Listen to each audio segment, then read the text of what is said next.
sesuatu perbuatan Allah yang dikatakan abad tadi dari sekecil apapun. Ya, belum mampu kita mensyukuri. Ya, karena dari inti dari segala itu kita belum kosong di situ atau dikatakan sukun. Ya, makanya yang mampu mensyukuri, yang mampu bagaimana memahami ya hal-hal yang sekecil Allah berikan kepada kita, itu kecuali kedudukan kita sudah sukun namanya, sudah kosong. Ya. Hakikat kosong itu atau dikatakan sukun. Ya, makanya kalau kita di bawah sholat, lalu apa hakikatnya pada diri kita? Apa yang harus kita kosongkan di situ? Dan yang kita matikan di diri kita itu. Nah, makanya kalau diri kita sudah pasti lenyap demi hakikat ya, lenyap nur kembali pada zat, zat lenyap pada batin, batin lenyap ke dalam wujud, wujud baru ketemu dalam sir. Nah, itu kalau lenyap ya, tapi kalau nggak lenyap kayak gimana ya? Tapi jangan-jangan ada yang mengikuti kita, tadi saya sudah katakan ya, jangan sampai ada yang mengikuti kita di situ karena dia juga halus ya. Kita sudah mengimani yang halus, lalu ada yang mengikuti kita juga yang halus ya. Apa yang halus itu hamba Allah? Ada akal ya, ada hawa nafsu, itu halus semua ya, ada pikiran. Maka kodat sukun ini yang dikatakan kosong tadi, yang ada pada kodat sukun itu bernama kabir ya. Kabir ini alam kabirau, alam kosong namanya ya. Walhamdulillahi katsirau. Nah, itu dunia, itu yang dikatakan sahabat beriman, itu di dunia ya, di dunia insan namanya. Dunia insan itu dunia kosong. Makanya kita wajib memasuki alam sukun itu. Yang ada di dunia ini dinamakan kabirau ya. Jadi di kabirau inilah yang kita harus mengosongkan, memproses, mengkosongkan alam kita ini. Setelah kita memunculkan kodat yang kita kaji, seperti nuraninya, ruhaninya, rabaninya, seperti Abbah yang dia katakan tadi. Biar kita lebih paham di situ, mana yang berbuat, mana yang berkehendak, dan mana yang berkeinginan, nuraninya, ruhani, dan rabaninya. Ya, jangan sampai yang saya katakan tadi, kita sudah mengimani yang kosong, lalu yang kosong lagi mengikuti kita. Ya, yang halus lagi mengikuti kita. Makanya setelah itu ada, maka kita harus mengosongkan semuanya yang dinamakan kabirau. Nah, apakah kita di situ sudah bisa? Ya. Seperti kita berpedoman kepada putaran waktu, ya.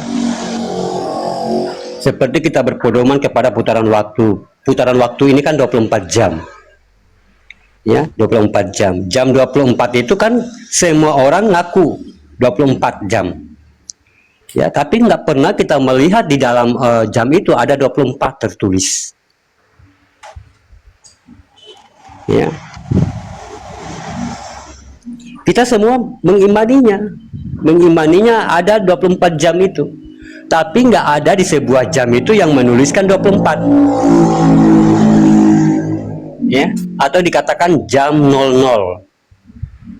Ya, nggak pernah kita melihat di jam tangan kita itu atau di jam dinding itu ada jam 00, nggak ada. Ya, karena apa? Ya, sudah 00 yang melihat di situ. Ya, bukan lagi kita yang melihat 00, 00 yang sudah melihat kita. Nah, ini yang dikatakan dengan ba'da. Waalaikumsalam warahmatullahi wabarakatuh. Ya, ba'da itu perjalanan batin. Ya, sholat, makanya ba'da isya, ba'da maghrib itu perjalanan batin. Ya. Jadi saatnya wujud Allah dan maujudnya diri. Ini dikatakan ujubu alal maujud, ada di atas yang ada. Ya, la ujubu ala na maujud, ada juga di atas tiada dan tiada, dan juga ada dikatakan ujubu alal maujudun, artinya satu ada, satu nggak ada. Nah, itu perambatan batin namanya. Ya, kalau kita sholat, ya pasti ujubun alal ujud, artinya ada Tuhan, ada diri di situ. Itu dikatakan sholat atau dikatakan ibadah. Waalaikumsalam warahmatullahi wabarakatuh. Ya, seperti Abah Sobo tadi mengatakan, ya, harus kita bagaimana memperhatikan hal-hal yang sekecil apapun. Ya, tapi kalau belum ada Tuhan di situ, belum ada diri, kita tidak mampu. Ya, belum ada kosong. Ya, kosong sebagai hamba, ya. Bagaimana Tuhan yang bersifat di situ. Ya, jadi semua yang dikatakan yang namanya konsep-konsep ibadah ataupun sholat ataupun puasa ataupun perbuatan sampai kepada Allah, kita mengimani perbuatan ini perbuatannya Allah, itu sampai kita bagaimana menjadi ujubun alal ujud. Artinya di situ kita ada Tuhan, ada diri. Diri ini yang dikatakan kosong tadi. Diri ini yang dikatakan kesadaran tadi. Diri ini yang dikatakan sukun tadi. Waalaikumsalam warahmatullahi wabarakatuh. Ya. Diri ini yang dikatakan sukunnya atau dia katakan alam kabirau. Ini diri. Yang dikatakan alba tadi kita melihat di cermin, ya. Nah, itu diri itu. Ayang sabita saking halusnya, nggak berdarah, nggak berdaging. Ya.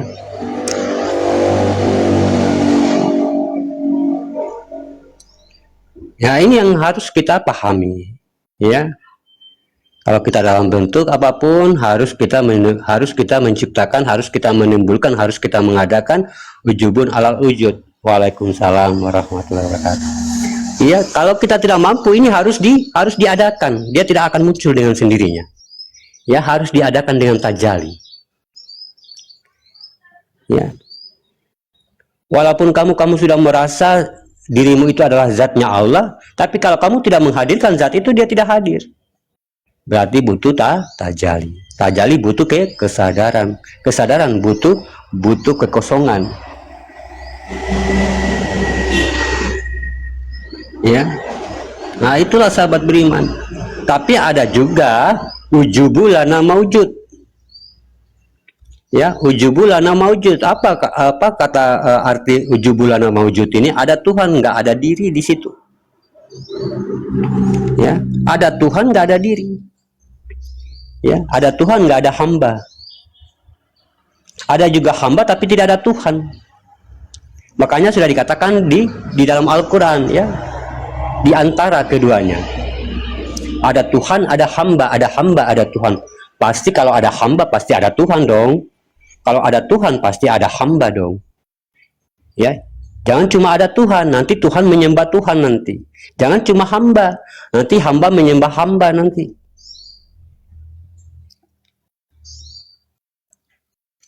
Nah, kalau ujubulana maujud, ada Tuhan nggak ada diri. Nah, ini orang-orang yang belum kaji sholat,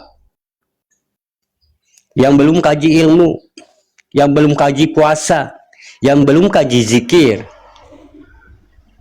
Ya, ujubulana maujud, ada Tuhan nggak ada diri, di situ nggak ada hamba. Ini yang orang yang belum kaji sholat.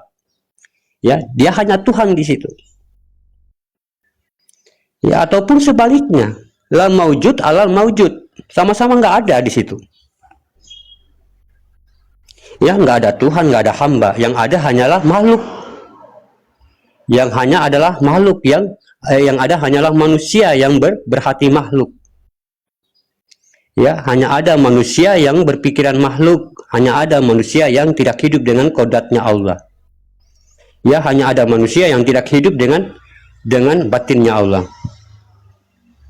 Kalau orang yang sudah hidup dengan batinnya Allah, tentunya tadi sudah ujubun alal ujud.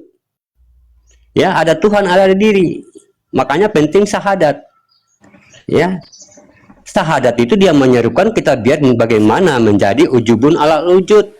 Ada Tuhan, ada diri. Ya, ada Tuhan, ada hamba. Ya. Ya, kalau sudah dia alam maujud sama-sama nggak ada ini. Ya.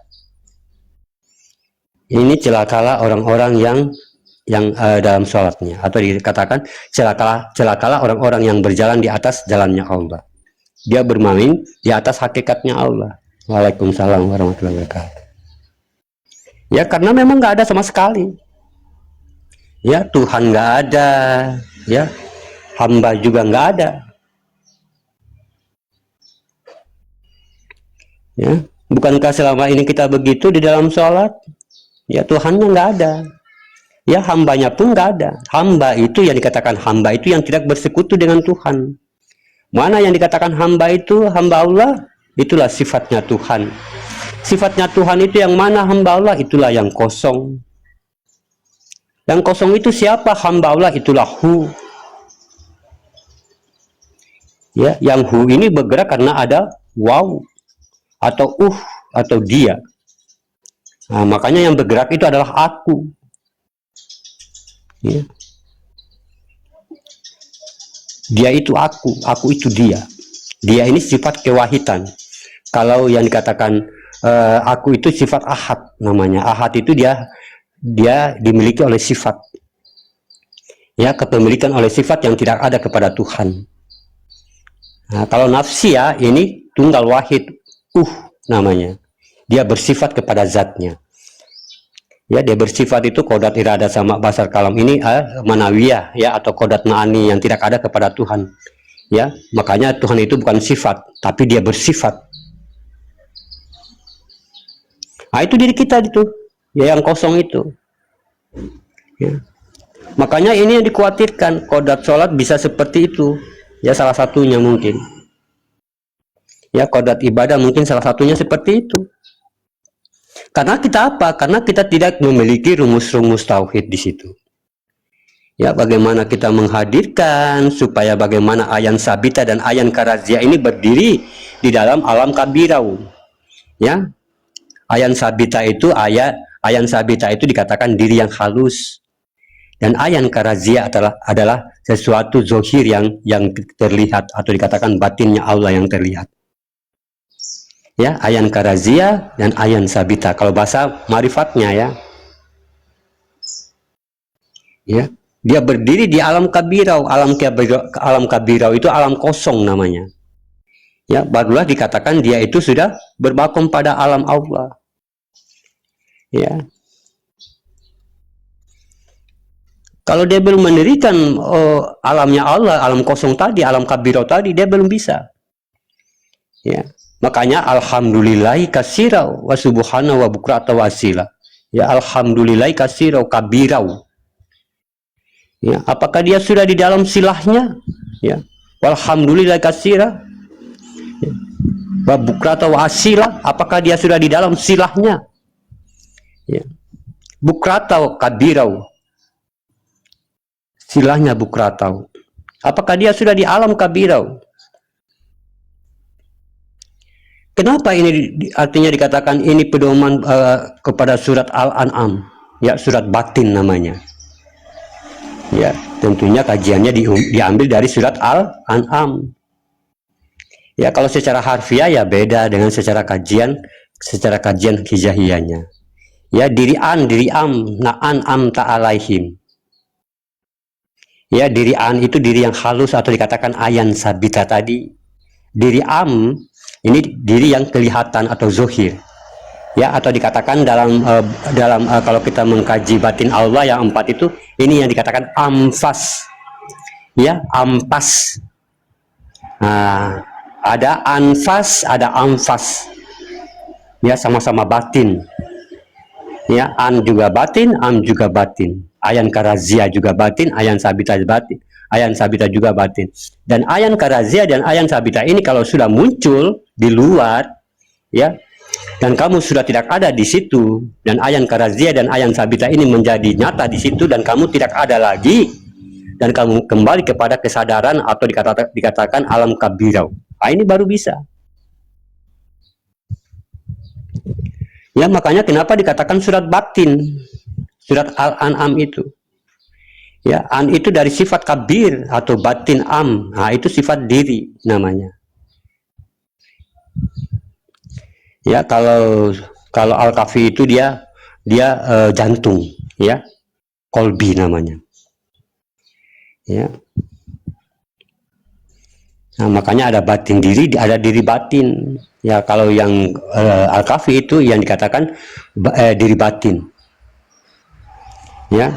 Nah, kalau surat An'am ini adalah batin diri. Ya, batin diri. Diri batin dan batin diri. Assalamualaikum Pak Guru. Waalaikumsalam. Maaf, mau pergi dulu. Oh iya, nggak apa-apa. Iya, nggak apa-apa. Nanti Ya, Masya Allah. disambung Iya, lagi. nanti kita sore lagi ya. Berkah selalu semuanya. Iya, Mas sama-sama. Sobo, mohon maaf Mas Sobo. Iya.